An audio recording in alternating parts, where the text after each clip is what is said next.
Welcome. Thank you for joining us. We're going to begin tonight with our revenue neutral hearing.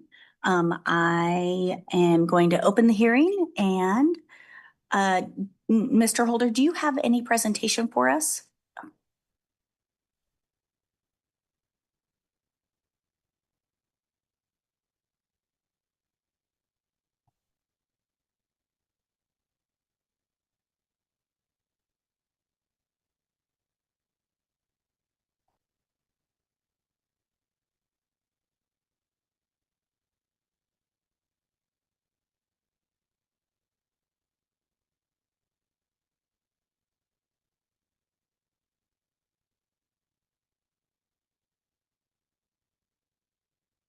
Thank you, President Milius. I do have a very short presentation. I know the purpose of tonight is not for me to give a long presentation, but I just wanted to review a few items before we open the hearing.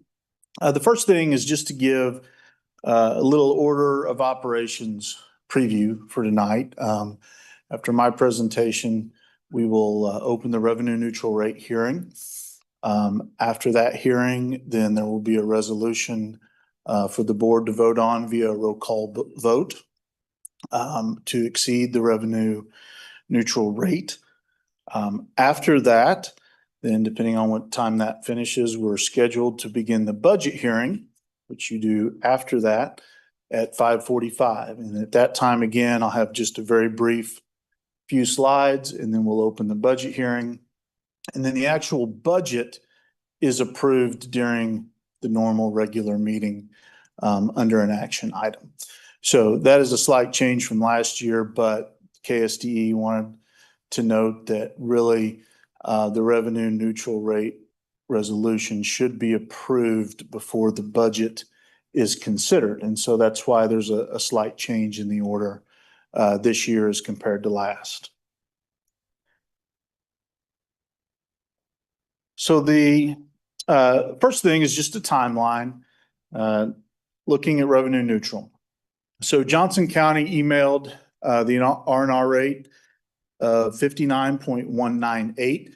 That includes all funds where the district can levy including general.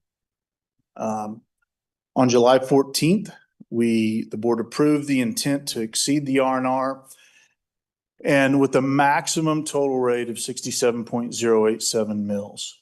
That is important because 67.087 represents the mill rate that we had last year. That was our final mill rate. You know, the board approves a rate, it gets certified at the county level, the state level, but then there are always some things that are still usually in the form of protests that are sorting themselves out. So in November, when the final assessments are made, that's when you get your final mill levy rate. And generally it's very close, but it was 67.087 was the final rate last year. And so we said that we would not exceed that amount. So then the next day on July 15th, the R&R forms were filed electronically. This is something I do with the county. They changed their process again this year as compared to last year, but it is an electronic form. There are 4 separate forms based on the general levy, the capital outlay, the bond and interest, and then there's just a general category that basically captures all the other possible funds that you can levy in. And so we submitted those, and again, we said that we would not exceed 67.087 mils in total amongst those 4 forms. So then on August 25th, the board adopted the notice of hearing publication. You'll notice that what we adopted is 66.809 mils. So again, slightly below the 67.087. And then on August 27th, that R&R notice of hearing was published in the Miami County Republic. We're required to do that 10 days before the hearing. So we met that requirement. And here we are tonight. We'll have the hearing, and then there will be a vote on the R&R resolution. So very quickly, just some highlights of R&R, the revenue neutral. This is relatively new in the state of Kansas. I believe this is either the third or fourth year that revenue neutral has been part of the budget process. But just an important reminder, big picture, it's based on the same budget dollars, not the same mill rate. Okay, so that is a distinction.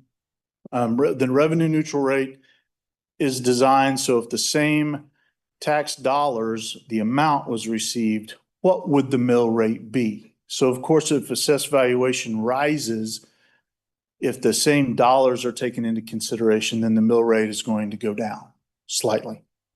As you saw in the past slide, our revenue neutral rate was calculated just a little over 59 mills as compared to the 67.087 from last year. For us, revenue neutral is problematic for a growing district, especially. It can be problematic for even a district that has a declining enrollment. But in a district that's growing, of course, we've added more staff. We had raises of close to 5%. So just factoring that in and of itself makes revenue neutral a very difficult proposition for any district. Then you also have debt service, the bond and interest levy.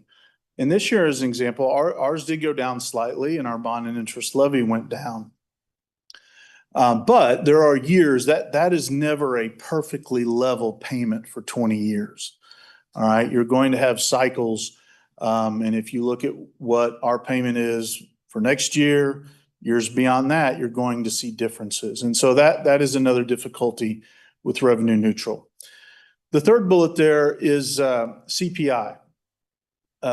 CPI is not taken into consideration with revenue neutral. Obviously being new to this process, that is a very interesting item. Consumer price index was 2.9% last year as of December 31st, 2024. So, but that is not a consideration with this calculation. So the consumer price index is not a part of that. That's CPI. A calculation is also done for the general fund. And so the amount that I gave earlier, the 59, that includes the revenue neutral rate for general fund. But remember that we don't have a choice in that. The 20 mills will be levied in the general fund regardless of what the revenue neutral rate says. Now, if that is the only fund that you are exceeding in, then you are considered revenue neutral. All right. So that is definitely the case. However, it is part of the overall calculation, but it's going to be 20 mills. And we don't have any say in that. And so what does R&R mean? So I want to take a look at, the revenue neutral rate for a homeowner. And this is all an estimate, but I want to explain to you how I got to this last bullet point. A $430,000 market value home. Well, how did I get to that? Well, in the reevaluation report from Johnson County, they give it by zip code. They don't give it by school district. But in the zip codes 66062 and 66083, which is not our entire district, we do have small pieces, but it is definitely the majority of the zip codes in our district are found in one of those two areas. The average market value was $434,821 and $426,491. So for a round number, I used 430,000. Now, obviously, we have homes that are below that. We have homes that are well above that. All right, but we're looking at the overall average. So on that $430,000 market value home, the R&R rate would be $256. That's the difference. If we were revenue neutral, it'd be a difference of $256, all right, in the tax bill. For the district, though, in aggregate, what does that mean?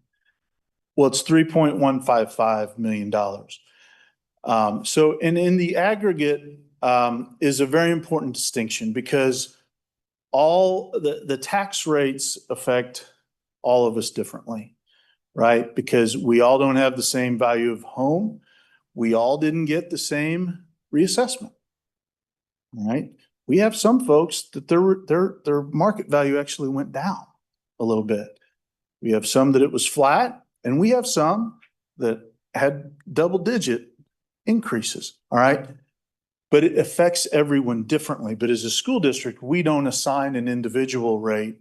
We have to look at it in the aggregate as an average of all of those.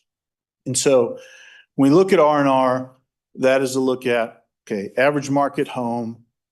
This would be the difference if we were revenue neutral versus if we're not. Okay. All right. Before I turn it over to start the hearing, just want to see if there's any questions that the board had prior to that. I just had one quick question on the total appraisal values. That's inclusive of all the tax abatements that cities and counties and star bonds. That's the actual taxed value average across everything, not the paper value. Does that question make sense? It does, but this is on residential. Okay. So typically those items that you mentioned won't impact residential. That would impact more commercial. Okay.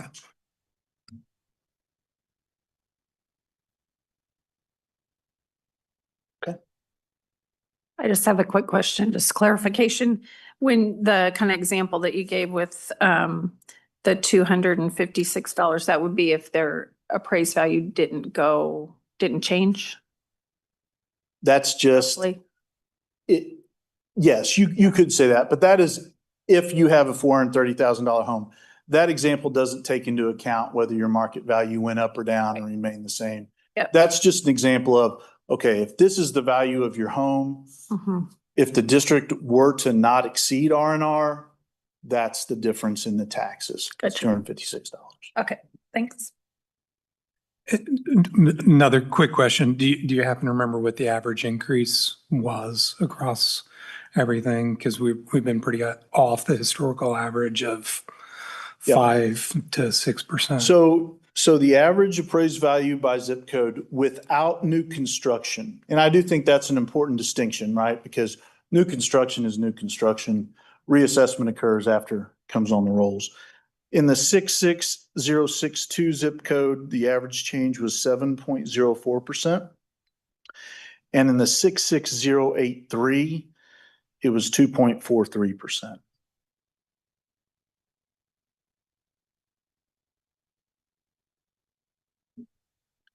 Thank you.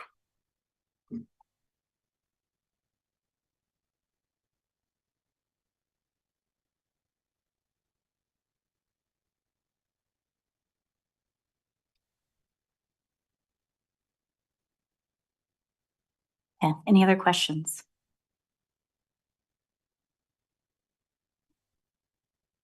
Okay, let's open the hearing to the public. And if they have questions, they're welcome to come forward to the microphone.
Madam President, we passed the time of 5:30 to start the budget. Oh, is it? Well, our official schedule on the website is 5:30. Sorry, but Rachel can double check that. It was posted in the paper as starting at 5:45, Okay, so we need to wait till then. that's fine. Okay.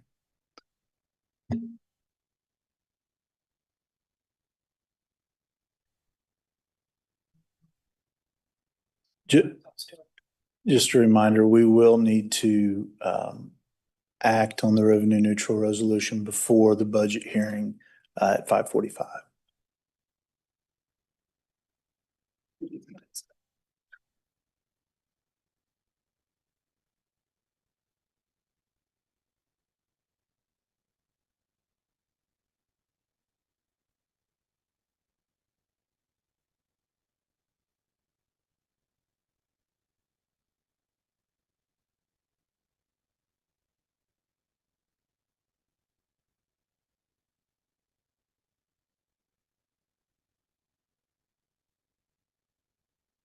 If there's no further public comment, I will entertain a motion for 2.01, the revenue neutral rate resolution.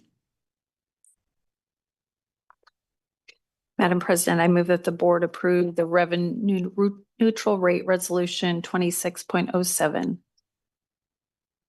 Second. All right, there's a motion and a second. Any further discussion?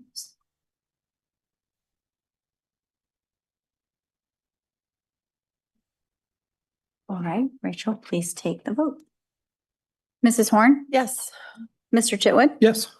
Mrs. Mitchell, Yes. Mr. Ewing, Yes. Mrs. Milius, Yes. Mr. Hole, Yes. approved. All right, we are adjourned until, or we are on recess, thank you. Recess till 5:45.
back. We are back in session and opening our budget hearing and with some remarks from Mr. Holder.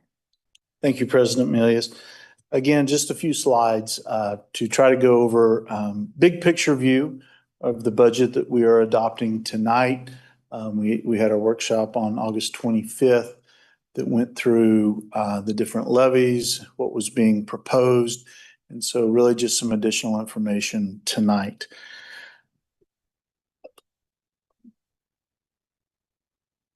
So again, let's lay out the timeline of how the budget occurs. KSDE starts having budget workshops in June at several different locations around the state of Kansas. I was able to attend on June 12th. We had a budget workshop at Greenbush down in Girard. And so even though I had not officially started here yet, I was able to attend that, fortunately. And it was a very good experience just in general. The involvement of the state in the budget process is unique, at least to my experience. Much more involvement from the state level in terms of the uniformity, the things that are required, the influence of the state on that budget, and the actual tax rate. So again, very good for me to be a part of that. That was an all-day workshop. On June 15th, then, Johnson County, as I had in my previous slide, they emailed the R&R rate of the 59.198, which we've been through. And so then on June 27th, and that was a little bit later this year than is typical from my understanding, the budget program software is released. So again, back to my previous statement, this is the budget software that we don't create our own. This comes from the state of Kansas. Every USD in the state of Kansas uses this budget software to create their budget. So if you looked at any school district across the state, what is in the heart of the budget document that we have is going to be the same in all 285 other USDs. All right. Now, some of the ancillary stuff that we add in, the budget bits, the assessed valuation piece, the calculation of the taxes. There are pieces that we add because we want to give some more context to it. But the real heart of the budget and what gets sent to the county as well as KSDE is going to be the same across the state. So then July and August, we are closing out FY25. That's important. You have to close out FY25 before you can start on the FY26 budget. And as you've heard me allude to at our last budget workshop, that's a process that we want to work on closing down the fiscal year very quickly after June 30th. It allows us to get that process started on the FY26 budget in a quicker fashion. So we had our preliminary budget overview, more of a high level at a work session on August 4th. On August 11th, I was able to go to Topeka with Mr. Dale Dennis, and he reviewed the budget and went through that with me, signed off on its accuracy. And then we had our budget workshop on August 25th. And then, of course, the budget hearing notice, as required by state statute, appeared in the Miami County Republic more than 10 days to the vote on the budget. And then, of course, tonight we'll have the budget hearing. And then in the general meeting, one of our action items is to adopt the FY26 budget. All right. 2 slides, just some budget highlights. Again, big picture, but it is important to remember this. And this has honestly taken me some time to get used to, and I'm still wrapping my head around it.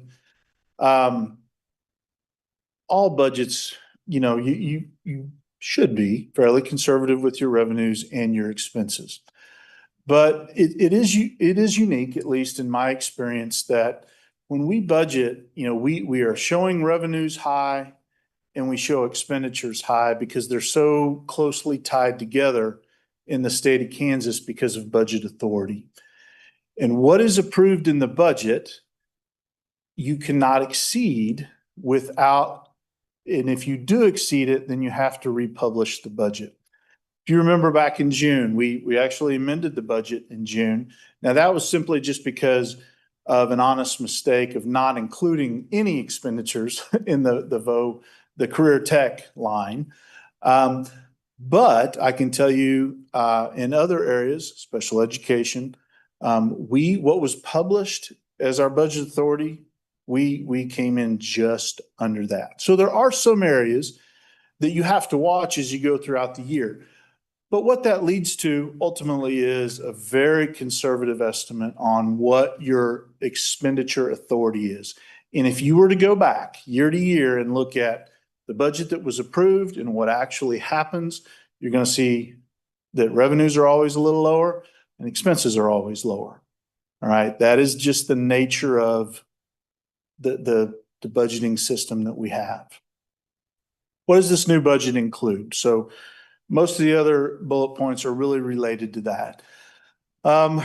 We had almost 5%, as I alluded to earlier, in staff raises this year. We have new FTE positions. We had 9 certified that were brand new positions, 4 classified. I will tell you that of those 4 classified, 2 of those were actually positions that were unfilled last year that we were able to fill this year, which is a good thing for kids, right? But in a budget sense, that is an added expense that we didn't experience last year. So when we're comparing, that's just something that, you know, I'm aware of and that we have to make sure that we keep an eye on. Because in the eyes of the budget, that is a new position when you look at year over year. The bond and interest fund, if you notice, this is budgeted to increase fairly significantly.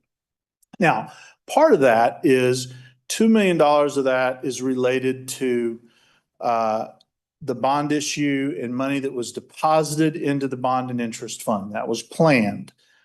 The other portion is interest, which we may or may not use for bond and interest. We could also use it for projects, but I put that in there to at least have the authority to receive, or we have the ability to reflect that revenue if we decide to do that at the end of the fiscal year. But if you notice our bond and interest fund, you will see that it is potentially going up from 8.9 million to over $14 million at the end of FY26. Now, I do want to point out, and I mentioned this on August 25th, we need it. If you look at our bond and interest payments for FY27 and beyond, they are set to require us to refinance in order to make those payments in maybe not in FY27, but certainly in FY28, FY29 and beyond. So it is important for us, I think, to focus on bond and interest and make sure that that is something that we do have adequate fund balances in, and that we're preparing not only for the next year, but for 5, 6, 10 years beyond that.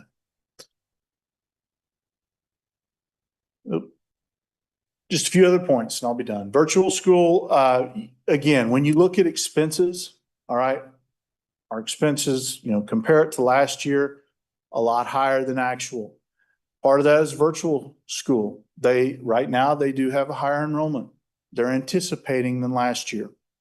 And so that is in the budget. What happens with that? Well, we receive more revenue, which means we have to show that expense, the corresponding expense in virtual school. It may not happen, but we want to have the budget capacity to be able to do that. Right now, though, as of last Wednesday, it's fairly significant. They're looking at an increase of at least over 200 potentially in the virtual school. The special education increase, again, this is budgeted. That doesn't mean we'll spend it, but we want to have the budget authority to be able to do that. And so that is an increase of just over $1 million.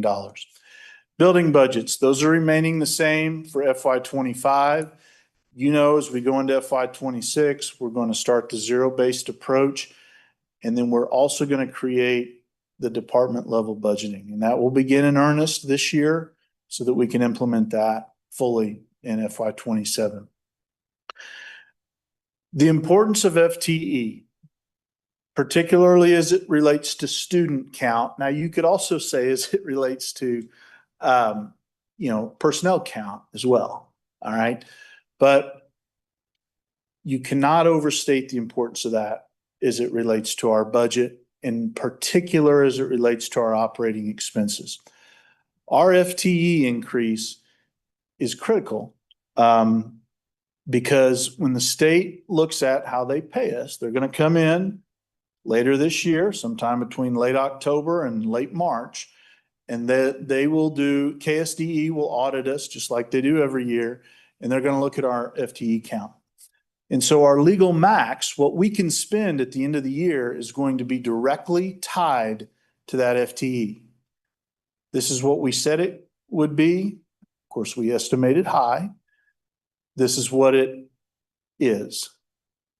And so meeting what we hope to meet for our enrollment goals is a key piece of that. What happens if we don't? All right. And that really gets into the last piece. Now we're very close. So I don't want I'm not overly concerned about it, but the overall goal of this budget is to build our operating cash balances a small amount in FY26. We are not going to suddenly be way over what we were in FY25. But the goal will be for us to build it a little bit. If we don't meet enrollment projections, this will be more difficult. Doesn't mean we can't do it. It just increases the level of difficulty a little bit for that to be able to do that. And as you know, as we go through this year, we're going to be talking about what are some of the goals that we can create in terms of operating balances for our cash. All right, this time I'll entertain any questions from the board prior to opening the budget hearing. One thing I want to point out so everybody in the universe understands, when you say the state issues budget software, and not to throw too much shade to the state, but it's not software, it's a series of Excel spreadsheets that somebody has to go in and manually input, correct? That is Every correct. year. I just want to put that out there because it is a complete lift every year to get the budget stood up after the fiscal year starts, which just burns me. Not your fault, but it is what it is. And so knowing that you've got the codes spreadsheet and the some XPen spreadsheet and all that, are these going to fit into your zero-based budgeting approach? And there's going to be associated assets on your side and our side. They're going to correlate to that. Yes. Forward-looking statement. Yeah. Yes. Yeah, without a doubt. And what it will allow us to do is go into the year with a more defined set of expenses. Now, building budgets are a very small piece, right, of the overall operating budget picture. But they're a piece. Having department budgets is a more significant piece, honestly, from a total dollars and cents standpoint of what did we spend the year prior. And, again, this is kind of a 24-month process because you have to have data to be able then to compare the data the next year. But it is something that we can do. It does fit into the puzzle, but the reliance on state revenue is just, again, full transparency. It's something that I'm still wrapping my mind around because local is not truly local revenue like I'm used to. You're very much limited. I do want to say though, and I'm sorry, I'm giving a very long-winded answer, but it led me to a point that I wanted to make. if you look at our levies, we are not maxed out, but we're close in the areas that you can levy. And so let me tell you what I mean by that. We have a little bit of room in extraordinary growth, and you'll notice that levy is higher. That individual levy is higher than it was the previous year. We have a little bit more room there, but it's less than 2 mils of what we could have levied.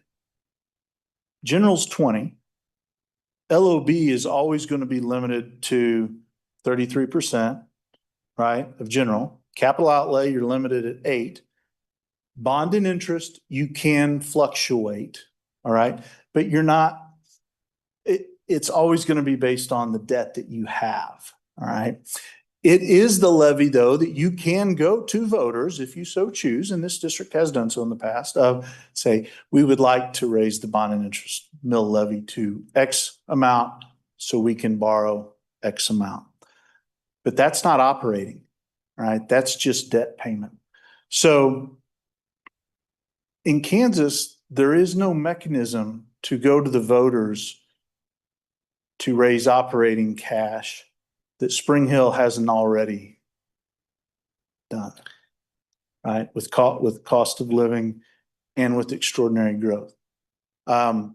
We can't go and say, can we have permission to make LOB 40% instead of 33%? Yeah, not that we would do that. It's just an example of we are at close to our operating authority, which makes us more dependent upon the state than I would like to be.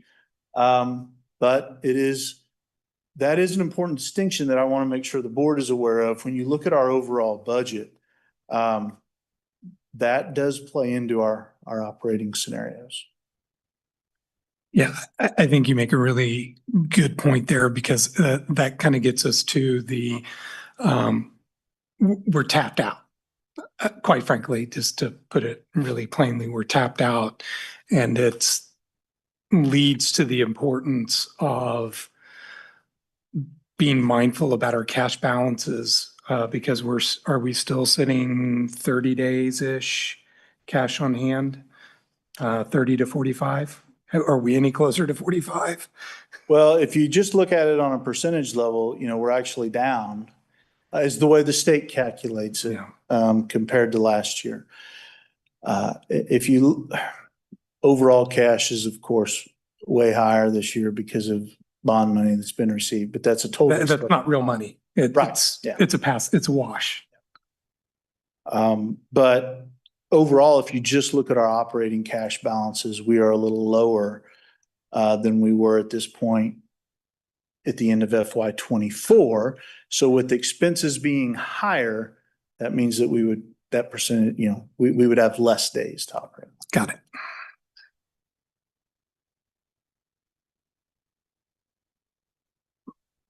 Okay. Any other questions from the board? If not, let's open the hearing to the public.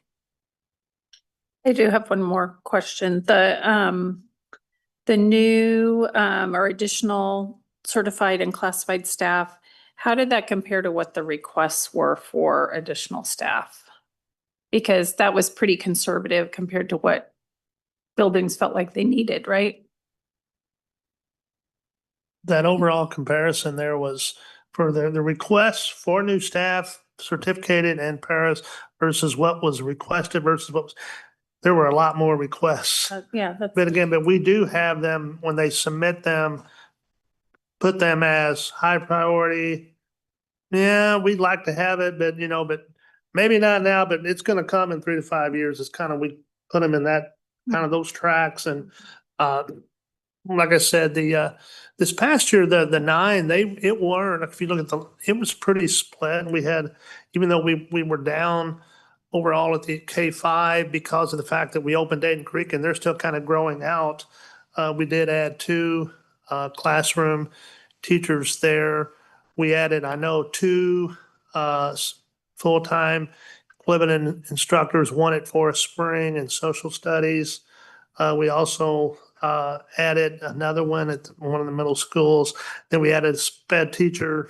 So yeah, it was, but the requests are always more than what we typically can do. But again, a lot of that is based upon trying to figure out, it's always a juggling act because when we're trying to consider that at the time, we're also trying to balance that with, okay, what do we think our AV is going to be? What do we think the state's going to do funding wise? What's going to happen with sped funding?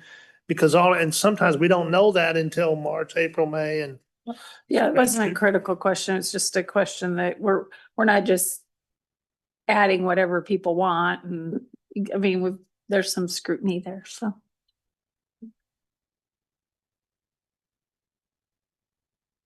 Okay, well, let's open this to the public.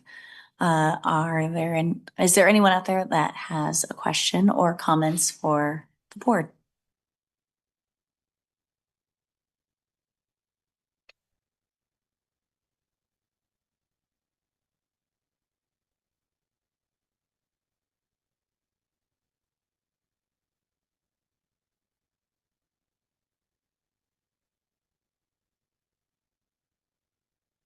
Okay, well, we will move forward and close our budget hearing and move on with our regularly scheduled Board of Education meeting. Thank you, Mr. Holder. We appreciate your info.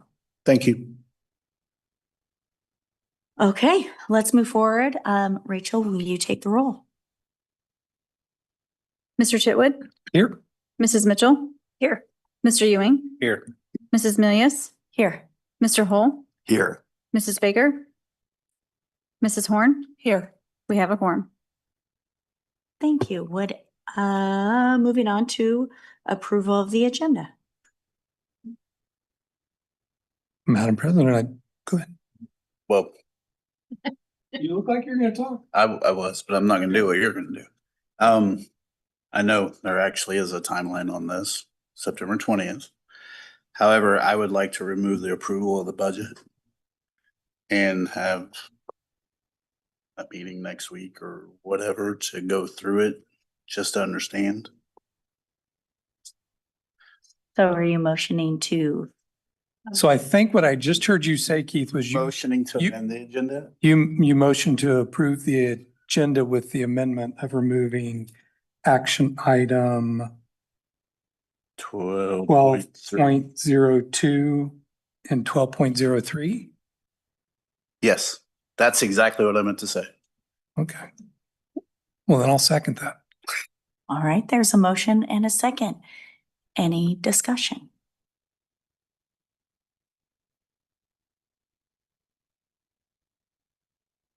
I have a discussion on this.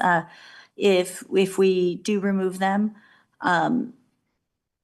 we would need a special meeting next week, but prior to next week, to work through any questions. So we would need further discussion on that, and that can probably come during 14.01. So let's take note. Well, in the discussion on it, just for the people at home and everybody else, and again, no shade to Mr. Holder, we just got the budget book on Friday, so we've had 2 days to look at this. And that's why I'm seconding the motion. All right. Any other discussion? All right, Rachel, please take the vote, and will you clarify exactly what we're voting? So everyone's aware. So right now you are voting on amending the agenda to remove action item 12.01, 02 and 03, excuse me, keeping 12.01. Perfect. Okay, so this is because that's not what how the motion was made. The motion was made The agenda hasn't been approved yet, so there's no. to amendment to be done. approve an agenda. It's a So this proposed is agenda. just the amendment or not the amendment? This is the amended agenda. We don't have an agenda until it's approved. This is a proposed agenda. And so Right, he is but- proposing an agenda that is this last 12.02 Right. and 02 and 03. 12.03. So if this motion fails, then you go back to a motion to approve the agenda as it As is. As it. Yeah. as is.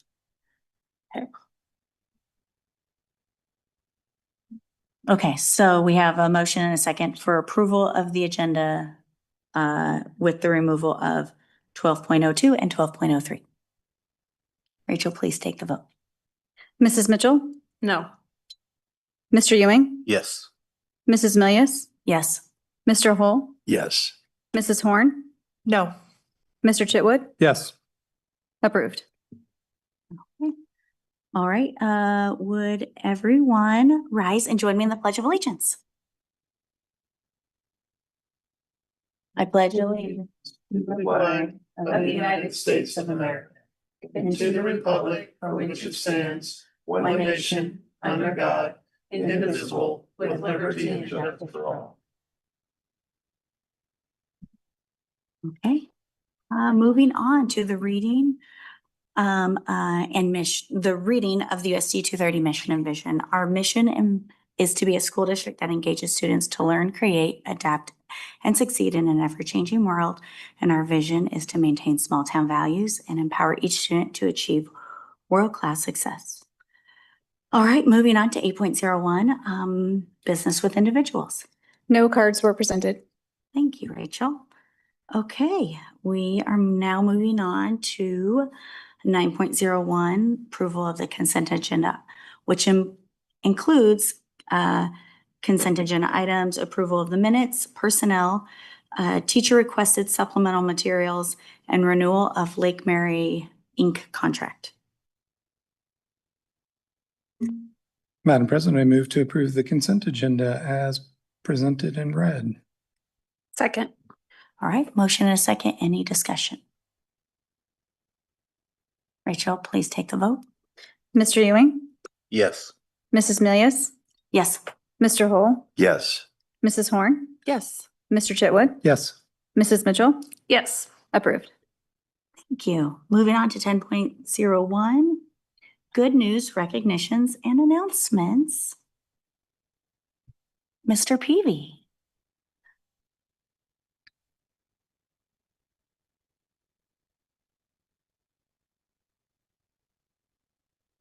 Have for tonight. So I'm going to invite Mr. Clay Freegon up to issue a very well-deserved core value award to Miss Anna Hughes.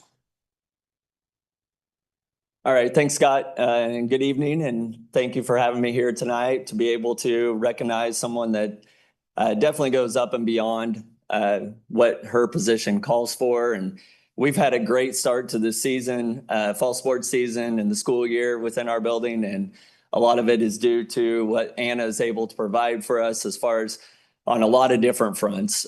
She is hand processed and inputted into Keisha over 450 physicals already for students to be able to participate. She does rosters for us. She does helps out a lot with concessions. And if any of you were able to come to the game the other night, we have a large crowd. There's a lot of concession items being sold, and we owe a lot of that to what Anna's able to do with that. I know probably when she took the job, she didn't know that that's what she was going to be doing. I think she says that quite a bit, actually, that on a daily basis. But whatever we have to throw at her or do at her, she does a great job and a real professional job as well. If you're seeing anything that's coming out of the athletic department as far as on our programs and social media or anything else, it's all due to her and how professional she is in all the different marketing materials that we have. So I can't thank her enough, and we just are really lucky to be able to have somebody as great as her within our department. So thank you. Clay, can I just add too, you forgot one item. Okay. Right. On top of all of that, I have the good fortune of serving with Anna on the site council at Woodland Spring as a parent, right? So let's not forget, in addition to all the things she does for the school district, she's also a parent in the school district. For sure. And I want to add one thing or a couple things. So Anna, I only have 2 high schoolers, but she seems to care for a lot, that over 1,000. And I appreciate how much she goes. When you say above and beyond, it's even more than that, because I'll get a call from her about a spelling of one of my kids' names, or, hey, you haven't gotten your physical in, can you get that in? I would hate for your kid to miss out. So sometimes just those little reminders, I just have the 2, but she does so well with the thousands of little kids, high schoolers, that she helps us keep track of with all the sports and activities, and keeps it rolling. So I appreciate her very much as well. Thank you. This was the highlight of your Christmas tree. I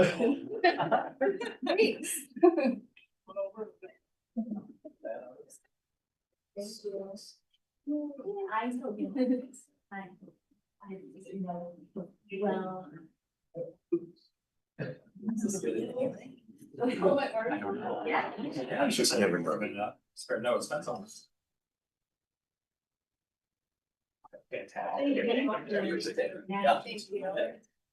Yeah, congratulations. Thank you. I know what you're saying. For everybody.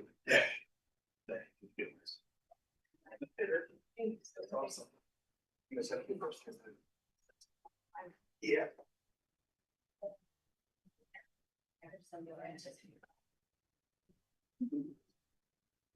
Okay, well, thank you. I love those. I love celebrating all of our people and all of our kids. So it's one of my favorite things we do. All right, let's move on to discussion items. 11.01, bond progress planning update. Before I get started, I'll take credit for that hire. I'm just. A win is a win, right? A win is a win. So, thank you, President Milius, for letting me be here this evening. I'd like to give you guys an update of where we're at with Bond 2025. Some of the slides you'll see, there are probably not much changes. I'll be able to add a little bit more with adding some additional information tonight with some things. But definitely tonight, we just want to go over where we're at standing with the budget, what's coming down the pike with the budget, the timeline updates. There are some specific dates that have now been established that are on one of the slides that I'll go over some of those with that. The most important thing will be the logistics maps. You should have copies in front of you. The presentation slides really blew them out. Kind of distorted them pretty good. So if you have those, we'll be covering those with that, and then give a capacity update of where this addition is going to help us out with capacity for our 3 elementary schools. When it comes to the total bond scope, we're still sitting where we're at. Obviously, you know, with our estimate, we're at 15.8 million for our 3 additions. We have 16 million budgeted. We are making significant progress on the HVAC and also on the roofing. So I would expect some estimates I can be able to give to the board for those within the next couple weeks with that. Newkirk Novak, we've had a couple contractors, HVAC contractors, come into our schools and get up into the ceiling and everything else, take a look. So we'll get some of those to you to give you an idea of where we're standing with those. So we can move on those projects in the summertime, also coming up here in the summer of 2026 with that. So that will be coming down here shortly. The total bond schedule still as stands with everything. Some of the important upcoming dates that we have, the construction documents are being worked on. I do have a typo and I apologize. Those are due September 16th, not the 17th. Newkirk Novak will have those in hands on the 16th. I will get that fixed before this goes out to the public on our website.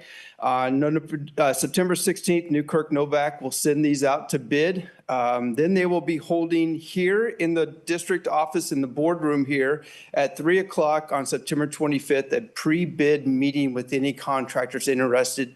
You guys are more than welcome to join. That's an open meeting. They're going to be answering questions and going over the scope of the 3 additions with the contractors to get them fully on board with everything else with that. October 14th, we will have a bid date. Newkirk Novak will be opening up the sealed bids on that day. It will be in person. It will be here At the district office, we don't have a time established yet, so we'll invite people to come to those. They'll be opening the bids in front of everybody with that. They will then have a chance to review all the bids. They will make a recommendation and provide the district a packet on October 21st for us to take a look at who they're recommending for the elementary projects. And then on October 27th, Newkirk Novak will be here at the board meeting going over those bids with you and hopefully getting approval for those bids so we can start the construction in November when it goes with that. Also, when it comes to the high school, we have our DLR. We'll be joining Kylie and I and some members of the high school team. Not all the teachers yet. We'll be doing that after our next meeting, but we'll do our kickoff meeting on October 2nd to start talking about the CTE edition and also the Commons edition for the high school. So we'll get started with some of those. The next one is still the overall scope, the detailed timeline for the elementary positions from Newkirk Novak. We're still right on pace because they haven't really started much on that until they start going out on bid, which is going to go out on September 17th. And so we'll take care of that. The next one is going to be more of the logistics of what Newkirk Novak would like to close off during construction time, store their materials. We'll have to reroute some pickup drop-offs times. Newkirk Novak, Spencer Brown met with Kylie and I to go over these with us on that. Then we sat down with all the elementary. Spencer joined Kylie and I. We sat down with the 3 elementary principals to get over with that. They made some really good suggestions. So we made some corrections to some of the logistics. The plan is when we get these going, I will schedule a time in October to go to each school and have an evening time to where I can meet with the parents and I can go over the bond specific to that school. And I will also go over the logistics with that school and try to go over somehow the pickups and drop-offs might alter a little bit and take care of some of that information also with that. When I get those dates finalized and scheduled, I'll send those out to you guys so you guys are aware when we'll be doing that. Spring Hill Elementary Edition, obviously, you know, this is coming off basically the southeast corner of the school with that. If you click on that link, that is the design development plans. It's basically going to tell you like the cabinetry, the flooring going into this stuff. But one of the unique things, and I know Mr. Chitwood has talked to me about this, due to the slope of the ground up there, coming off the south of this new addition, there will be some stairs and a ramp from the door going down to the ground. And so they had to add that, taken care of with some of that. So that will be also, you can see what that will look like on the design development plan that is linked there. The logistic map on this one, again, I apologize for the distortion. You should have a regular copy on this one for Spring Hill Elementary School. The red line indicates where they will have fence. So that will be all fenced off area. So if you notice, it'll be coming up off of South Street, just north of the sidewalk. They will not be closing these sidewalks. They'll leave this open so kids will have an opportunity to walk on that sidewalk before school and after school. During the school day, they will have some trucks entering that way into the property. So we're working with the city of Spring Hill to make sure we take care of that aspect on that. But they will leave that open anytime there's traffic coming before school and after school. And then also we have some walkers during the day for the Early Learning Academy there. So that X'd out part, the black part, is they will be laying down some rock. That'll be where trucks are driving. They'll also be storing some of their equipment, some of the pieces for the addition, supplies and everything else with that. You could see where the fence is going to be. One of the alterations is we were going to keep that sidewalk open just to the south of the school for kids to get to the playground. But due to safety reasons, we changed that because we don't want kids walking there through the construction site. Newkirk was going to close gates and make sure that was open during recess time so kids can walk. So if you will look there onto the east of there, it says a sidewalk for playground access. This sidewalk is not currently there at this time. But I know visiting with Tammy Endicott, they would love to have a sidewalk coming from that exit down to the playground. They also have kids going out there for fire drills, so they're having to walk directly into the grass, or when they do Alice drills, directly into the grass. And so we're working into the project, and Newkirk Novak will make this the first priority before they start anything else to make sure kids have access to get to the playground. On that note, you just Yes. brought it up, Yes. have we gone through with the fire marshal on our fire egress, especially at Cheese, since that's a main fire egress? The one that we're gonna have blocked off? Yeah. Yes, we'll cover everything with the fire marshals to make sure we're good with things. So just a quick question. Yes. Is there a lot of like walk traffic between Spring Hill Middle School and Spring Hill Elementary? Are there people that walk? So are they gonna know to go around or So- not much? I don't. Okay, I guess I'm a little confused by you mean between the schools there on South Street? Yeah, so like, are there kids that walk from the middle school and cross South Street and then come around on this sidewalk that's gonna be blocked off to meet a parent or? Okay, meet so a- that sidewalk will not be blocked off. They're gonna put their fences north of that. Well, right, like- this one on, right Do you by mean the the- street. Yeah, Oh. yeah. I would have to make notes of that, and I could talk to Mark Meek. Yeah, I don't know Yeah. how many people. I but- don't know honestly how many people, because I just was watching the traffic on South Street to see how busy that sidewalk was before school and after school with that. So I can talk to Tammy and Mark and also Shannon, and we can see with that. Okay. What's the timeline and just rough, like, Yeah. I know, but how long? And the only reason I'm asking is, you're cutting off a significant amount of play space for those kiddos. Yes, November 1st till the end of the school, till it'll be open again for the 26-27 school year. Yes, Does Miss Endicott have a yeah. backup game plan for what she's gonna do with these kiddos? Yep. Okay. Yes, we've been working on that with logistics and she's been talking to her staff and everything else like that. She was also worried about field day because we are taking a lot of land right there. Yeah, But she said that they'll figure out field day too. I think I witnessed a little football game in that black space just today. Yeah, So, yeah. So we can go with that. Not tackle for any of those that were concerned. It was just an innocent passing game. Well, and that's kind of the next question is, once this project's all done, Mhm. the reclamation process and what the look's gonna be after it's all done. Yeah. Which Yeah, we're not there yet. right, but- right.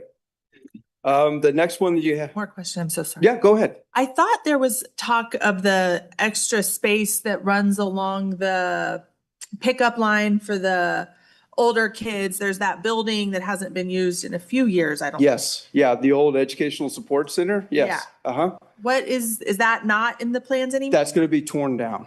Just absolutely. They're gonna use that as, instead of putting a job trailer on the site, they're gonna use that as their job trailer site, and then when they're done with that, that building will be torn down. Yes. It is, if I'm looking at this correctly, is this building right here, or on the map. I went to the, nope, I was on the right thing. Keith would know it as the 7th and 8th grade wing to the middle school. Yeah. Is that the That right? was the part that had air conditioning. Air conditioning, that's right. Yeah, Hey, Mark, if you Yeah. could go back Yeah. to the elementary additional project timeline, yep. I would suggest, Sorry, I went the wrong. and I way. don't know if anybody else feels this way, but I would suggest that if we could get Newkirk and Novak, we've got projected start times Mhm. and projected finish times. Yeah. Could we have actual start times and actual finish times to not only track on time, but early delivery, late delivery, Yeah. things like that? Yeah, I will have Newkirk, and I was talking to Dr. Latrell about this today. We will have Newkirk Novak here and also DLR here. I'm planning on having them at the next one presentation, the first one in October, Okay. to address some of the stuff. And then also Newkirk Novak will be back here at the end of October also. too. And along with that, those dates being part of the bids and part of the timeline and Yeah, I would assume they're waiting to get closer for that pre-bid meeting. Yep. When they have that pre-bid meeting, they'll establish this is our hard start. That's to take advantage of clawbacks on missed dates. Okay. Any other questions regarding Spring Hill Elementary School? The next one is Timber Sage. Once again, the design and development plans. It'll show you the cabinetry, it'll show the flooring, everything else, electrical and stuff like that, and what it could look like, what it's gonna look like on the exterior. I will tell you, when you look at these, Kylie and I did go over it, and Kylie did a fantastic job looking at the electrical and caught a lot of things that we needed to get right on our end, for them to put into the plans correctly. We did cut back on some of the landscaping. They had a lot of trees and shrubbery planted around, and so we did cut back a little bit on that. But if you look at the logistics map for Timber Sage Elementary, once again, working with Jody Meschler on this, you will be able to see just to the east of the school is where the fenced off area is, and going into the very far southeast, I'd say, drive for the pickup drop off that they use at Timber Sage. Jody worked with us really closely on this one, thinking if you follow the arrows where the parents can be able to drop off. This is not the busy loop by any means. When I was there to watch traffic drop off, it's more on the west side that a lot of the parents drop their kids off with that. But this will be some communication that I'll work with the parents, and we'll make sure everything's understanding and go with that.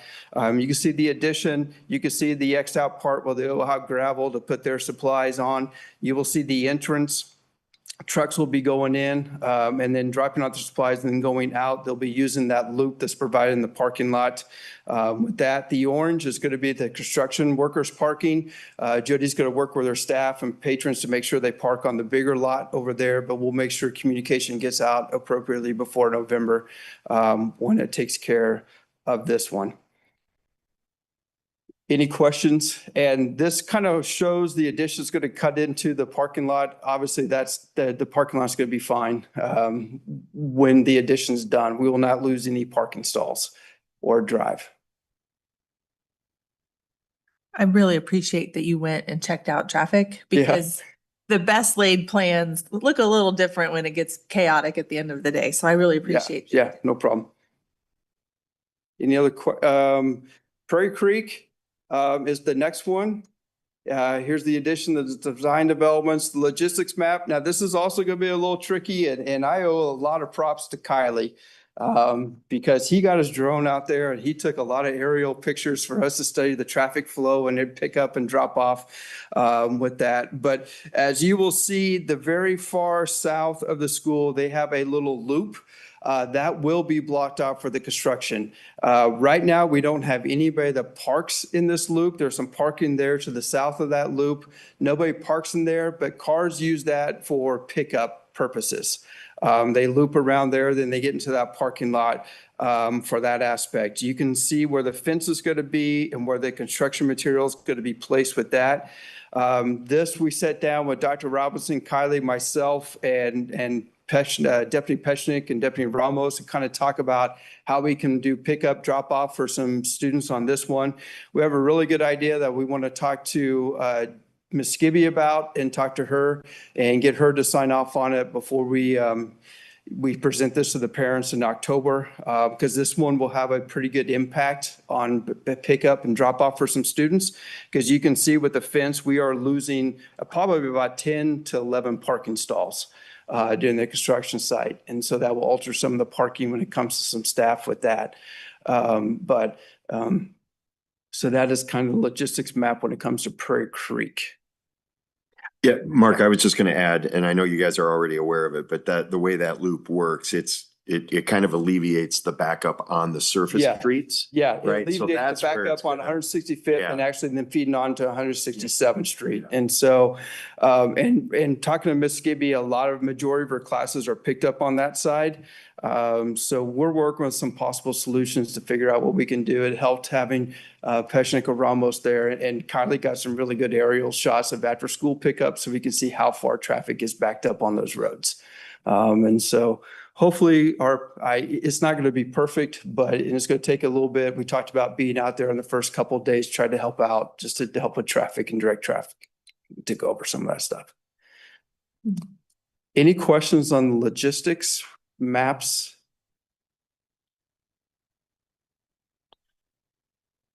The next thing was the capacity study. And when we went to our voters, we were talking about how we were going to be reaching capacity in our 3 elementaries. And that's when we talked about having the additions go onto those elementary schools. Back in December, DLR and RSP talked to you guys in December 2nd of 2024 and showed you the capacity for basically Timber Sage, Prairie Creek, and Spring Elementary was 484 for capacity and the dates that they would be reaching the capacity with that. That figures about 22 students per classroom. I know some of our classrooms have maybe 24 in right now. Some have about 16 in there, but they're doing the capacity with 22 students in the classroom. So with our additions, we are building 4 regular sized classrooms and 2 smaller ones. So we really didn't consider our 2 smaller ones because those could be used for individual one-on-one type things. So we just did the 4 additional classrooms that we're building on the addition. So with 22, that gives us 88 more students on the capacity. So that moves the capacity up to those schools to 572 students for once the additions are done with that. They will be adding 4 more general ed classrooms from 88. So we're kind of, and just so we're clear on it, so we're kind of trading out a classroom's worth for these two smaller Yes. to fit the needs of the schools, what we're doing there. And that's why the number's not, Yes. not the 110, The 100. whatever. Yeah, what it would be probably For, 110. Yes, correct. Yes. Any questions on the capacity? And that kind of takes me up with my update. Like I said, we expect to get an HVAC and roof estimate within the next couple of weeks, like to share out with you guys to get going with that stuff. And then we'll have a busy time coming up here starting in October with a lot of looking over bids and talking to you guys about the bid package and getting approval to move forward in November. Thank you, Mr. Williams. Any other questions? Mr. Williams, you might want to mention to them that, which I think is a great thing that you're going to be doing about where we are once they get close to construction with the 3 elementary schools, with the people that live around the area, plus for our own parents. Yeah, so we do have to, as part of our getting the construction license and permits and everything else for the city of Olathe, they do require you to host a meeting about the construction within people that live within a certain feet within the project. So Caw Valley Engineering, Kylie and myself and DLR will be at Timber Sage on September 22nd. I know we have a board meeting just to go over the general things. This does not take place for what I'm going to schedule in October to go in more detail about the bond, go on the logistics map and go over that. This is some obligations that we're going to be doing for the city of Olathe. We do take attendance. We have to submit that to the city of Olathe. Caw Valley is going to be sending out the invites to the people that live within the certain area with those schools. But for Timber Sage and Prairie Creek, we will be having a meeting on Monday, September 22nd for those residents that live within a certain feet of the construction site. Okay.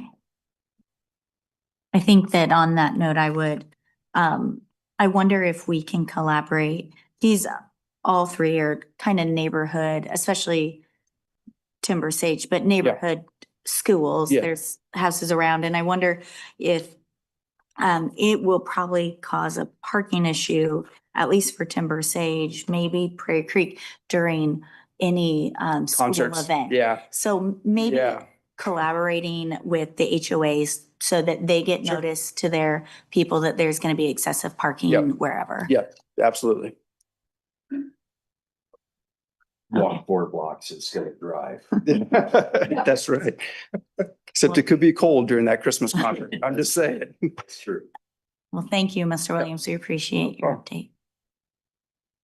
Okay, let's continue on to 11.02, two-way radio purchase recommendation.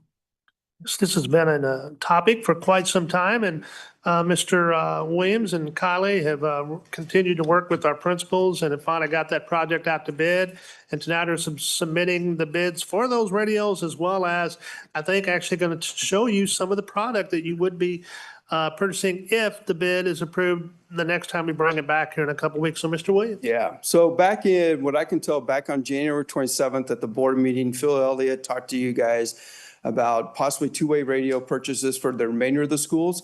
We have, and I'm speaking in past tense, we implemented this at the high school about 3 years ago. I felt the size we were getting and what we were taking care of. I used my building budget to purchase this to take care of within the high school with that. But then the remaining schools right now, a lot of them have makeshift walkie-talkies that they buy off of Amazon. And I would say they're not very reliable. And the administration uses it with some of their teachers, with some of the SPED. It helps a lot when you have ALICE or medical emergencies. It helps a lot when you have a student, maybe a runner or some behavior that you need to implement with that for communication purposes with this. So Billy and I give credit to Mr. Terry. He worked really hard on this RFP. He sent the RFP out and had a day here where we met with any possible vendor to go over any questions. They went and looked at the sites with that. When it closed, we had 2 sealed bids. We had KM Com and we had TFM Com come in with their sealed bids. We opened those up, and if you look at it, this is the comparison sheet of what we had taking place with that, on how many radios we're asking. Those are the radios that we have at the high school. Those are the exact same radios that we requested. We've had really good luck with those with that. So the one that has the display is around there somewhere. You have the opportunity to change the different channels. I know at the high school, if I wanted to talk to just the administrators, we were able to change to like channel 2, and then it's just the 4 of us that were able to talk with that. Channel 1 was with all the other radios to have opportunity with that. The other ones do not have a display, so they stay on their channels all the way. Spare batteries, dual chargers, headsets. These are ear hook headpieces that sit on your ear, hook around that. They clip around here with a microphone. You push a button, they plug into your thing. I think it's very important. Probably if you're wearing a radio when you're in classrooms, that students shouldn't be able to hear what's being discussed over the radio. So that's why we're really pushing for the headsets. The repeater is going to be the antennas on top of the building and the licensure with that. As you could tell, there's a pretty large discrepancy when it comes over with the prices. I did reach out to KFM Com just to make sure that this was truly their bid and they didn't make a mistake on some of these things. She reemphasized this was their bid. Maxcon gave them a discount because of the number of radios it would take, so they passed on the discount to us. So that's why they were cheaper on the radios with that. They did the installation for the high school. The TFM did the installation for the high school. Their installer knows what it takes to get the systems up and running, install the repeater, and he is adamant this is how much it's going to cost us to install these systems with that. And so that's another one of the large discrepancies with that. Now, I will tell you with some of the schools close by, and let's talk about like Wolf Creek and Forest Spring, it will be one repeater for those 2 schools. It'll be on one of those schools, but they will have their own designated private channels. They won't be able to crisscross or anything else like that. It will be their designated private channels. They did reassure me with some of that. I have heard from some elementary principals, and I know Phil talked to him in the spring about some of this stuff. Maybe the antennas are a little bit too long. Those are the standard antennas that come with the radios. When I talked to TFM, we can get the shorter antennas for $3 more per radio. So it's like $270 if I figure that out correctly with that. They do come with a 1-year warranty. We've had those at the high school. This is year 4 now at the high school. Now I think they're probably realizing they probably need to replace the batteries at this time with some of that stuff. But we've had some pretty good luck with that. So my recommendation, we're looking at safety and security. I was also looking over the site assessments the KSD did with Tim Meek at Spring Hill High School and Spring Hill Elementary School last year. One of their recommendations was walkie-talkies for the people in the school so they can communicate back and forth with each other. And this will give us something that we can have district-wide. I did talk to Mr. Holder. He feels that we have the money in capital outlay to cover the expense of the recommendation for TFM Com that I would have a recommendation for. You ready? Yeah, sorry. No, that's okay. Thank you. So just for recapping for everybody at home. Yeah. One of the reasons moving to this style of radio, it's encrypted, Mhm. meaning that you can't go to Walmart and buy the radio and listen Correct. to and what's going on. So this is part of our, Correct. um, And they will give you the channels, the private channels, so you would have discussion. So like at the Spring Hill High School, it was only the Spring Hill High School radios that had that channel. so Yep. we, So are you saying like if I have a scanner, right, I can't Correct. come in and listen in? Correct. correct. And so that's I what's Yes. a much better solution than buying Stuff. citizen band radios at Walmart Correct. that Got it. anybody can listen to. So this is a huge win into our security infrastructure inside our buildings. Sorry to speak for you, but No, that's my read I- on it. Highly technical question, so Billy may want to run up. On the repeater side, can we run this over fiber if need be? So we can repeat everywhere if we end up wanting to really district wide it? Yep, that's a Billy question. Yeah, did you, sorry to jump the gun there. The same response I give Mark when he asked me these questions. With time and money, we can do anything. These aren't set that way. They're individual repeaters for cover the area that they're in, covering the zones, but they are. Yeah, set up. but Yeah. we can put the adapter on and run it over fiber if we want to and have a security office. And once we're much bigger and we require that kind of infrastructure. Okay, awesome. Mark, did you socialize this then with the staff at the schools that don't have it? Have they had an opportunity? I can tell you, I don't think the teachers have, to be honest with you. No, Because but- I just took these, but I know that all the elementary principals and middle school principals got to see a couple solutions with Phil. One was these systems right here from that the high school uses. And another one was like a phone device that they can use over the internet with that. And they overwhelmingly wanted this. Now, I will echo, I have heard that some of them don't like the tall ones. And so we can either look at across the board, paying for the short ones, or we could talk to each individual building on what they want.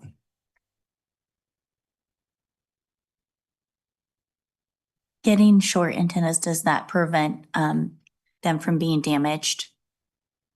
No, she said they'll be fine. This came with the standard antenna. And so I think I was pretty cheap back then. I still am. I just didn't want to pay the extra on that. So, I presume with the quality of radio, they're repairable yes, to some extent. to some extent, yes. And Cases. if you look at this one, this is the old principal one. Obviously, I didn't do a very good job taking care of it. I have dropped this a few times when I had it and it never broke. It does have a 1-year warranty. Obviously, we can pay for a longer warranty if we want to, but it does come with a standard 1-year warranty, and we've had not issues with any brokenness or anything like that.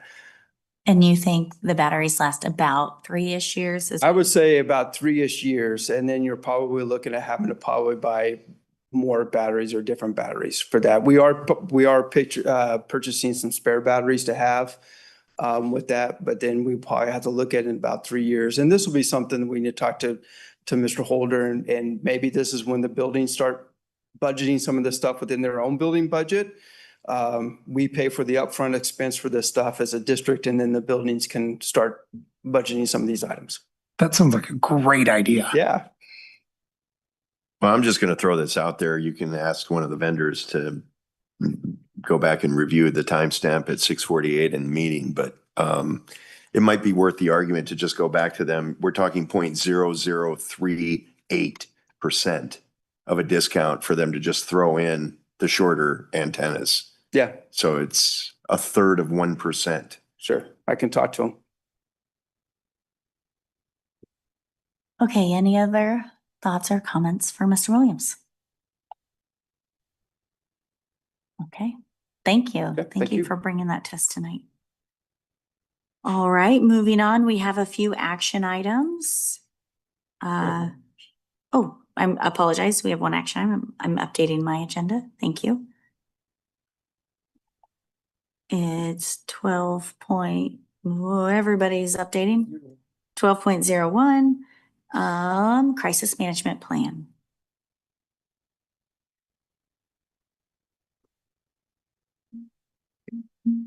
I'll move to approve 12.01. Second. All right, there's a motion, a second on the floor. Any discussion? Rachel, please take the vote. Mrs. Milius, Yes. Mr. Hole, Yes. Mrs. Baker, Yes. Mrs. Horn, Yes. Mr. Chitwood, Yes. Mrs. Mitchell, Yes. Mr. Ewing, Yes. approved. Thank you. Okay, moving on to 13.01, future discussion items. And does anyone have anything they'd like to add?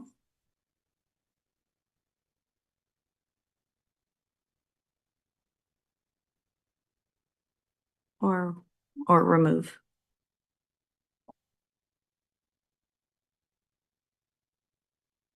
Okay. Well, let's move on then to 14.01 board work calendar.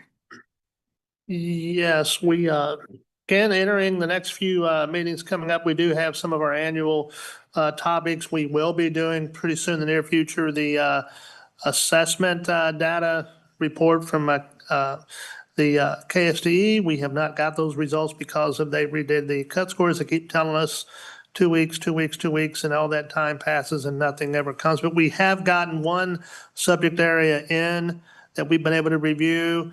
We're still dissecting it to break out our brick and mortar students and that, but then we're waiting still on 2 of the other areas. Hopefully that will come anytime, if not already tonight, overnight, but we'll have all that to share. We've also, as you know, on the future discussion items we had last month, we had a topic thrown out, which was very good, about trying to get an update on the solar array. And we are going to be incorporating that very soon because that is some very pertinent information to there. Dr. Robinson, you got anything in particular that you want to add? I know that we are having it's not a formal board, but we're having a work session late in the month to do policies, which is Dr. Robinson's favorite topic as well. So, but Dr. Robinson, is there anything at all you want to say about any of the future upcoming upcoming? No, I was just going to mention, there was a question last time about our policy recommendation. I went ahead and penciled that in on the upcoming work sessions. If there's a topic that takes precedent down the road, obviously we could move it. And I put just a small section of them for this first run. If we find out we're getting through them quicker, then we can adjust and do something different on the next work session. But we did pencil those in. Wonderful. And it sounds like we need to plan an additional work session or special meeting to discuss and approve our budget. Everyone take your calendars out, please. We need to have it approved prior to the 19th so that he would have time to submit on time. Would anyone Yes. like to throw out a date? I was going to say next Monday. That gives Yeah, the everybody a 15th. week. 15th. Next Monday, I have a work event that I'm hosting for candidates. I can't make Monday, but I'm not sure I can make any day next week. I know, so- I'm pretty packed out every day next week too, which was part of the reason why I voted no on the I'm available during the day. Evenings are tricky for me. I believe I'm available Wednesday and Thursday next week. And I can be available on Wednesday this week. So that, Daytime? all evenings for me. Okay. My job keeps me busy in the day. Yeah, Mondays and Wednesdays are going to be best for me just because I've got commitments on Tuesday, Thursdays.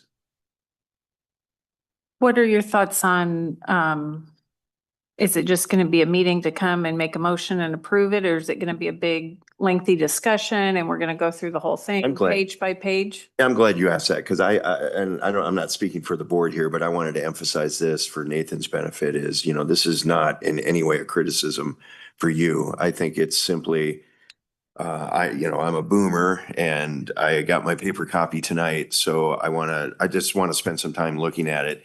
And I do truly see it as a work session to just consult with you on it. So to answer your question, Sharon, in my mind, I don't think it's this knockdown, drag out meeting at all. I think it's, maybe an hour where we get to go through some line items, but everybody brings their notes, asks their questions, get some comfort.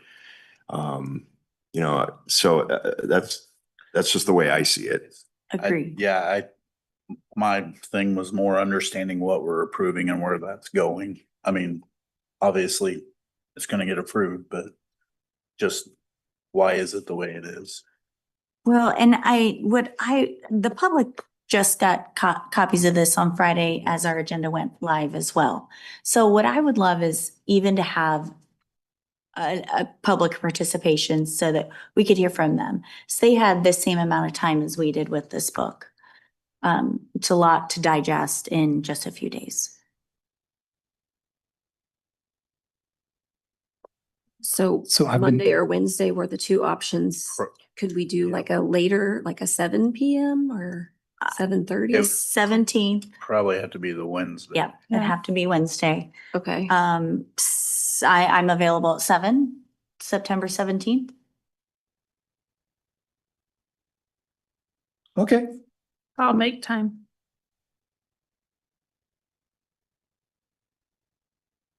No promises. That- I don't think I can make it, but you guys should have enough without me, right? But I always want you. I know, I'm so fun, but kids. Okay, and so let's plan for September 17th at 7 PM. Rachel, will you work through noticing that? Along with, we have to be careful how we title this, whether it's a work session or a special meeting. Can you give us your thoughts? So a special meeting, when you set the agenda, you can't change it. For a work session, you can amend the agenda at any point during the meeting. Can you have action items with a But- work session? Isn't a special meeting when we're calling it with less than 72 hours notice? This is just setting a meeting. It could be either or. Okay, It This is just a regular meeting, right? But Let's- but we can vote during. We can vote during a either. work Session. too. yeah, can we just call it a regular meeting? Sure. Is that? Can, yes. Okay, well, Yeah. we'd have 3, 4. Yeah. Approval of the agenda, roll call, we'd have all the regular stuff. So, along with, I would like time for an option for public participation. I think my only question with calling it a regular meeting is when you vote in July, the organizational meeting, establishing all the regular meetings, this isn't included on that. So I think that's why this would fall under a work session or special meeting. Okay, Yeah, I think. yeah. Can we call it a I feel like it's the same as a regular meeting. Mhm. I'd be more comfortable calling it a special meeting because a work session to the public is not, if you saw that they're having a work session, you would not expect them to be approving a budget during a work session. Fair. Work sessions are usually kind of single topics where you work through some questions and kind of strategize.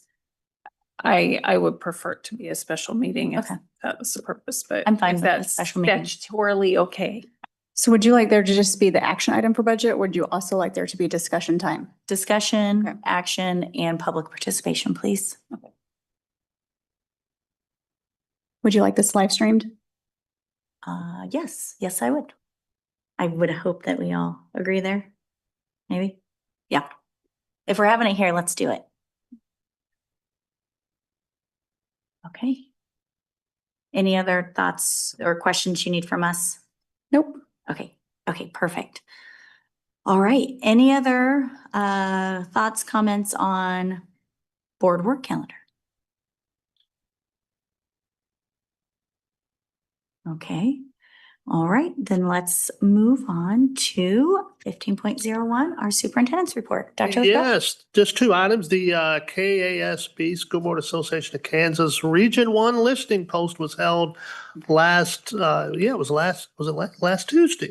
And it was in Leavenworth, the draft KSB legislative platform that they'll be advocating for was kind of presented to us just in very high level draft form, but was also given us the opportunity to provide input on what they had, but also offer new topics for consideration. And that final draft, as they go around, will finally be pulled together and it will be voted upon, as it is every year at the annual convention that they had in November. President Amelius was also gracious enough to attend. She had to endure my driving there and back. But I don't know if you had anything you want to add on that or not, President Amelius. It was very beneficial. It was good. But one thing I did want to ask is, last year we had talked about possibly writing our own legislative platform. And it was kind of way down the road. But if there is interest in that, I think that, if you let me know, I think we can maybe pull some things together and have something, but I'll let President Mayes give her thoughts on the meeting as well. Yeah, no, I thought the meeting was interesting. Always different perspective with the different areas of our region. And I do agree with Dr. Luttrell. I think it'd be interesting, and we kind of had talks about creating like a legislative listing on things that really are beneficial to USD 230, and having us, as we meet and speak to other legislators, have those kind of in our pocket. I think that would be really, really wonderful. And as we meet prior to session, start encouraging some of our legislators to kind of clue into some of that. So great idea, Dr. Luttrell. And then recently, as we also know, we had it on the agenda tonight with the approval of our crisis plan, as well as approval of the radios. But, we had another national tragedy last week in Minnesota. And it's a tragedy like that. It reminds us of our mission, which is every day paramount in addition to our teaching and learning, but is to make sure that we at the highest level maintain the safety of our students and our staff and all of our campuses. We do have many layers of security in place, but we just can never become complacent and think that we're doing enough. After this latest one, as always, I did receive, feedback from parents say, hey, are you doing this? What about this? How come, are we doing this? Can we do this? And so I felt, and I feel, and I want to kind of get your thoughts, but I feel it is in our school community's best interest to maybe convene not know quite yet what we're going to call it, but some type of evening where we have a school community conversation, with the focus being simply on school and campus safety, and whether we call it a summit, but invite all of our patrons, our parents in, and then kind of have a format that we basically, welcome them, share to the extent that we can what layers we have in place, allow them to tell us and speak their thoughts as to how they feel we might have some areas that we could enhance and improve upon. Share those out, and then from that, depending on what the feeling is at the group, if we then from that evening want to take it a step further and maybe drill that down to a smaller subcommittee group that's going to then take what's said and then maybe prioritize a list of things and maybe bring that back at some point to share out. There's never going to be the perfect date. I originally thought I had the perfect date. I was going to go, we were looking at October the 8th, which was a Wednesday, but then I found out that, again, that conflicted with an annual event that our students and across our district and parents attend very well, the Fields of Faith. And I did not want to schedule on top of that. So we went back, and I also didn't want to put it off too long. So I think right now we've arrived at the date of Tuesday, October the 7th. Dr. Robinson is going to be working with our communications department, Mr. Williams, Mr. Delphia, some others, principals, to kind of get ready for that evening. We are going to have it. We're thinking at this point the best place to have it would be at this site right here at the District Administration Center. And we hope that we can begin kind of promoting that and inviting. We're also going to invite local mayors, chief of polices, people from City of Olathe, City of Spring Hill as well, just so they can be a part of that. But that's what we're looking at, October 7th, and we hope starting at 6, hopefully probably try to keep it to an hour and a half, give or take. And then we hope that we can start promoting this event later this week, early next week. But that's, hopefully you're fine with us kind of having that. Each of you be more than welcome. But I do just think it's, because again, our community definitely cares, and we need to make sure that we're listening and exploring everything that we can. And if it's something we can't do, we explain why we're not doing it. That's my superintendent's report. Thank you, Dr. Luttrell.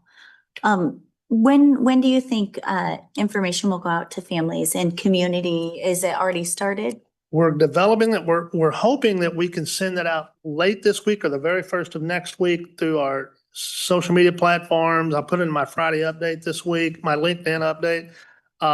We also are going to have a opportunity, I think, Mr. Peavy and Dr. Robinson were talking, we're going to have on our promotional material also a little statement that if you are unable to attend because there aren't going to be activities going on that could interfere, there's going to be an opportunity where they can click a URL and immediately write in and share some of their ideas, thoughts, or questions that will come to us that we'll have available that night so that they know that they are heard. And then we're also talking about trying to, again, for the people that are unable to attend, and plus it's for our whole communities.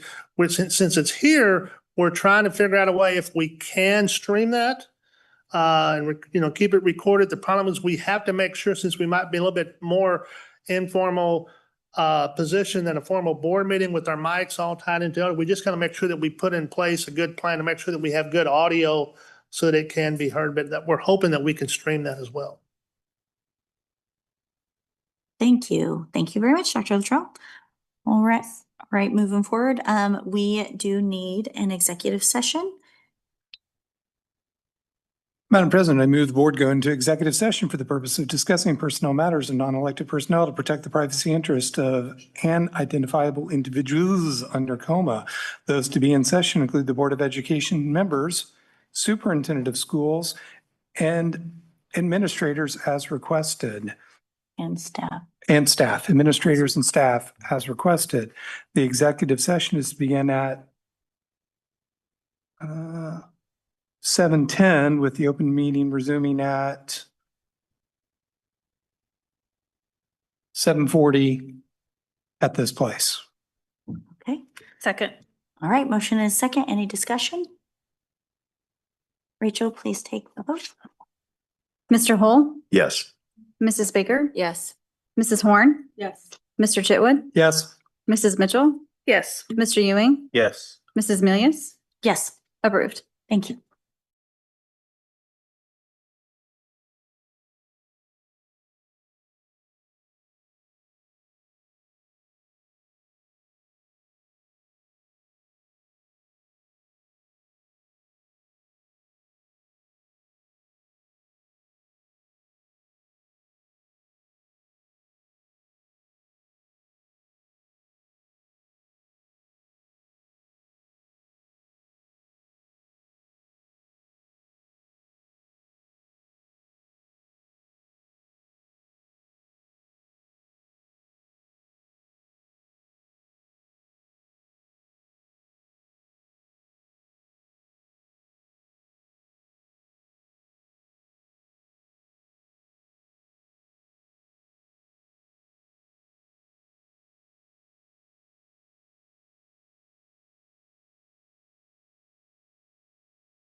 Madam President, I move that we extend executive session to 7:50. Second.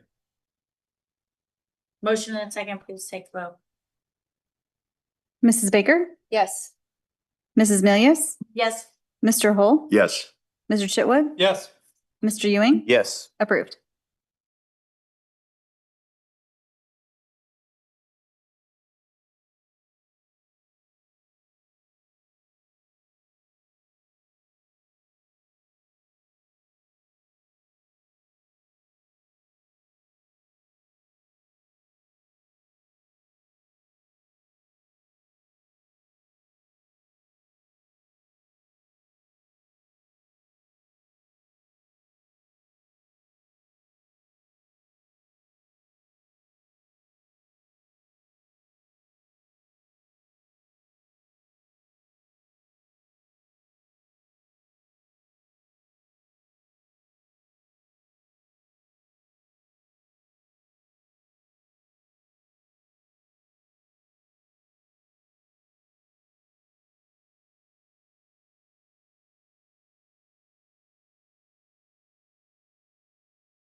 Right, we are back in session. And we are adjourned. Thank you, everyone. Have a good evening.